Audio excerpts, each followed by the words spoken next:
Chaque semaine, nous allons à la rencontre de porteurs de projets qui font bouger nos villes. Aujourd'hui, nous rencontrons Sarah Ilion, professeure d'anglais, qui vient nous parler d'un projet ambitieux pour ses élèves qui sont en section européenne. Bonjour Sarah. Bonjour. Quel est ce projet? Comment il est né? Combien d'enfants sont concernés et ils ont quel âge? Alors, le Villa Hout Bay Project est né il y a à peu près un an. Nous avions en seconde européenne une assistante de langue sud-africaine, Frances True. Et toute l'année, on a travaillé sur l'Afrique du Sud. On a appris plein de choses sur l'histoire, l'économie, la population. Et ça nous a passionnés, bien évidemment. Et est né le projet, l'idée de se rencontrer avec des homologues sud-africains. Donc, on a cherché des partenaires. On a trouvé un lycée, la International School of Hout Bay, qui est dans la banlieue du Cap, avec une professeure de français qui est elle-même française et qui a sauté sur l'occasion. Et le Villa Hout Bay Project est né. Ça concerne 34 élèves qui ont aujourd'hui 16 ans à peu près. Ils sont en première.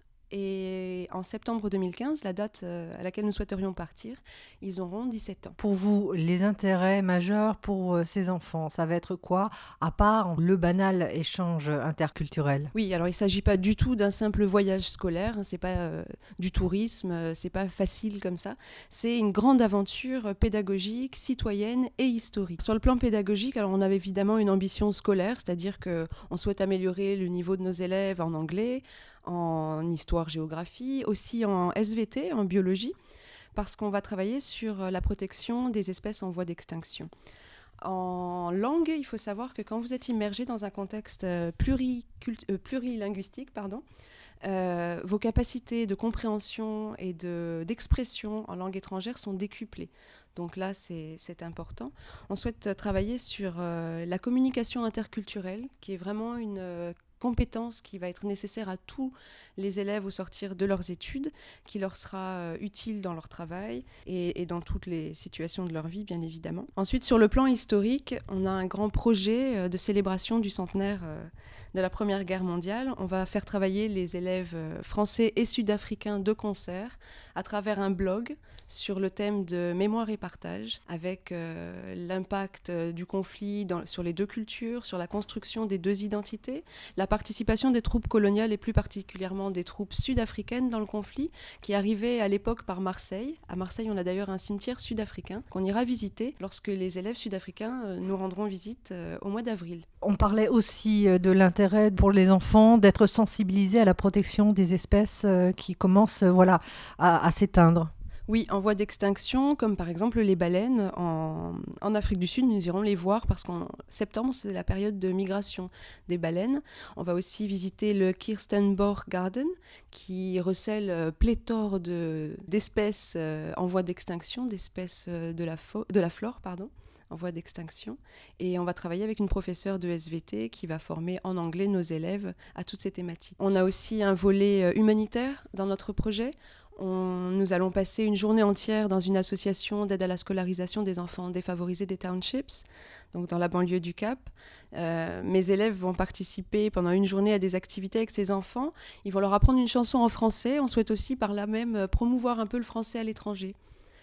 Et les élèves viendront évidemment avec des dons en nature, des habits, du matériel scolaire pour aider ces enfants. Ce projet, c'est aussi produire à la fin de ce voyage plus, on va dire, que vous organisez, un documentaire. Oui, la principale production issue de notre projet sera un documentaire entièrement réalisé par les élèves et chapeauté pour ce qui est du montage par une professionnelle, Lali Ilion, donc qui est ma sœur, mais qui est une professionnelle de l'image, avec l'entreprise Antessia Productions. Elle chapeautera l'intégralité du montage afin qu'il soit aussi pertinent que possible. Mais tout ce qui est thème, image, tout ça sera géré par les élèves. Donc concrètement, il y aura une caméra sur place, c'est un élève qui la tient, comment ça se passe? Alors, il faut savoir qu'à travers le Villa Hout Bay Project, on cherche à valoriser et à mettre en œuvre toutes les compétences, tous les talents, toutes les passions de nos élèves. Donc elles sont très variées, par exemple l'écriture, l'informatique, la photographie et bien évidemment la réalisation cinématographique. On a d'ailleurs une élève qui a gagné un prix l'année dernière de réalisation dans le Gard et celle-ci ainsi que 2 passionnés de photo contribueront à la prise de vue du documentaire qui servira de base au documentaire. Donc depuis déjà quelques mois et pendant toute la préparation du projet et sur place, ces élèves filmeront les autres élèves et tout ce qui va se passer, les rencontres, les moments touchants, les moments plus pédagogiques, plus officiels. Tout ce qu'on va faire sera filmé et photographié. Donc ça va servir de manière, on va dire, interne au niveau du lycée, peut-être externe aussi? L'objectif premier, c'est de partager cette belle expérience avec tous les élèves du lycée, toute l'équipe du lycée. Mais au-delà, si on pouvait faire partager ce beau projet avec d'autres collègues, d'autres élèves dans d'autres établissements, ce sera avec plaisir. On cherchera à le diffuser à un niveau plus large. Cette semaine, c'est une grosse semaine. C'est une semaine de top départ pour vous. Ça a un coût. On parle de 38 000 €. Comment, donc cette semaine, on va peut-être pouvoir vous aider, déjà trouver des renseignements complémentaires et peut-être un moyen de vous aider concrètement? Oui, effectivement, à partir de cette semaine, nous lançons une campagne de financement participatif ou crowdfunding sur le site indiegogo.com, indiegogo.com. Dans cette campagne, vous pouvez faire un don en ligne. Vous pouvez nous retrouver sur Facebook. Nous avons une page Facebook dédiée au projet sur laquelle vous aurez un lien qui vous mènera à notre site internet. Sur le site internet, vous pouvez faire un don en ligne. Plus simple, pour ceux qui ne seraient pas très Internet, vous pouvez adresser des chèques à la maison des lycéens du lycée Jean Villard, avenue du Docteur Paul Gache, 30 400, Villeneuve-les-Avignon. C'est le plus simple. Il faut savoir que les dons sont défiscalisables, à hauteur de 66% pour les particuliers, mais les entreprises sont également bienvenues.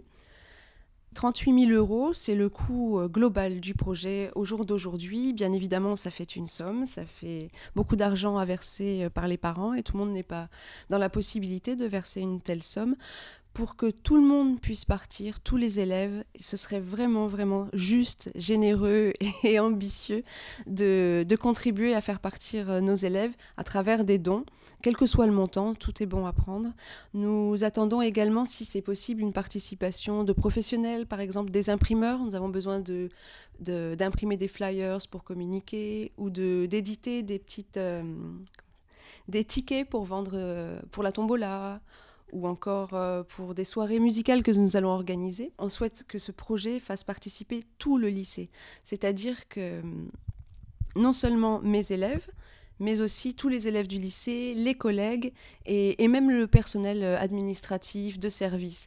Donc quand nos correspondants sud-africains vont nous rendre visite en avril, nous allons organiser une semaine Afrique du Sud, au cours de laquelle on pourra manger sud-africain à la cafétéria par exemple.